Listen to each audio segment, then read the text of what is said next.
उपलब्ध कराने हेतु सरकार ने पिछले 1 वर्ष में कौन कौन से ठोस कदम उठाए हैं? कौशल विकास योजनाओं के तहत अब कितने युवाओं को प्रशिक्षण दिया गया है और उनमें से कितनों को रोजगार मिला है? क्या सरकार अगले 5 वर्षों में रोजगार सृजन के लिए कोई नई राष्ट्रीय नीति लाने की योजना बना रही है? मंत्री जी कृपया इसका उत्तर दीजिए। माननीय अध्यक्ष महोदय, सरकार युवाओं को रोजगार उपलब्ध कराने के लिए निरंतर प्रयासरत है। प्रधानमंत्री कौशल विकास योजना, मनरेगा, आत्मनिर्भर भारत अभियान, प्रधानमंत्री रोजगार सृजन कार्यक्रम तथा मेक इन इंडिया जैसी योजनाओं के माध्यम से लाखों युवाओं को प्रत्यक्ष एवं अप्रत्यक्ष रूप से रोजगार के अवसर प्राप्त हुए हैं। इसके अतिरिक्त स्टार्टअप इंडिया, डिजिटल इंडिया पहल के उद्यमिता को बढ़ावा मिला है।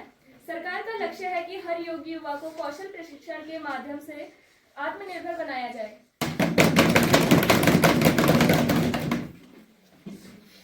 माननीय अध्यक्ष महोदय, मंत्री महोदय ने योजनाओं की लंबी सूची बताई, लेकिन जमीनी सच्चाई कुछ और है। बेरोजगारी दर पिछले वर्षों में और बढ़ी है, मनरेगा में अनियमितताएं हैं और कौशल विकास केंद्रों में प्रशिक्षित युवाओं को रोजगार नहीं मिल पा रहा है। क्या सरकार के पास कोई वास्तविक आंकड़े हैं जो बताएं कि इन योजनाओं से कितने युवाओं को स्थायी रोजगार मिला? क्या यह सरकार केवल आंकड़ों की बाजीगरी कर रही है या सच में रोजगार सृजन हो रहा है? माननीय अध्यक्ष महोदय, सरकार किसी भी प्रकार की बाजीगरी में विश्वास नहीं रखती। हर योजना के परिणामों की पारदर्शी निगरानी की जा रही है। पिछले 3 वर्षों में लगभग 2 करोड़ से अधिक लोगों को प्रत्यक्ष रोजगार मिला है और कई करोड़ों को आत्म रोजगार के अवसर प्राप्त हुए हैं। सरकार निजी क्षेत्र के साथ मिलकर आने वाले समय में और अधिक अवसर सृजित करने की दिशा में कार्य कर रही है।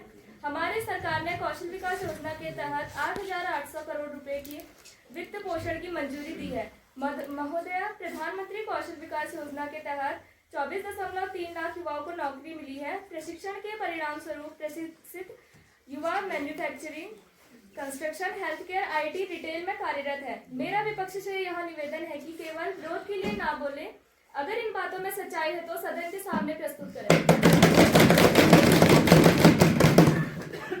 दोनों पक्षों के विचार महत्वपूर्ण हैं। सदन में यह विषय युवाओं के भविष्य से जुड़ा हुआ है। सरकार को चाहिए कि इस पर ठोस कार्य योजना प्रस्तुत करे। और हमारे बीच में युवा संसद कार्यक्रम की संयोजिका डॉक्टर नीमा पंत मैडम, आज के कार्यक्रम के बारे में बताइए थोड़ा। नमस्कार। आज हमारे महाविद्यालय, राजकीय महाविद्यालय रामगढ़ में राष्ट्रीय युवा संसद प्रतियोगिता का आयोजन किया गया। इस प्रतियोगिता से बच्चों के अंदर संसदीय परंपराओं की भावना उत्पन्न होती है और साथ ही बच्चे अनुशासन में रहना और सबसे बड़ी बात, कहने के साथ साथ सुनना भी सीखते हैं और यह भी सीखते हैं कि हर विवाद का जो हल होता है वो आपसी झगड़ा नहीं जबकि समझौता होता है और संसद हमें यही सिखाती है। जी धन्यवाद। सर, आज के कार्यक्रम को लेके आपका क्या कहना है? आज का कार्यक्रम विद्यार्थियों के द्वारा बहुत ज़्यादा संख्या में आके और युवा संसद के कार्यक्रम का अनुकरण इन्होंने बहुत ही प्रभावशाली तरीके से किया।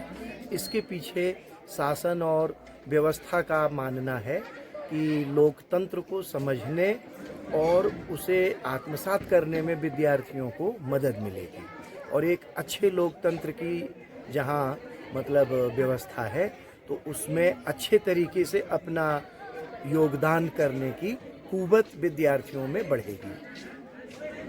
जी धन्यवाद।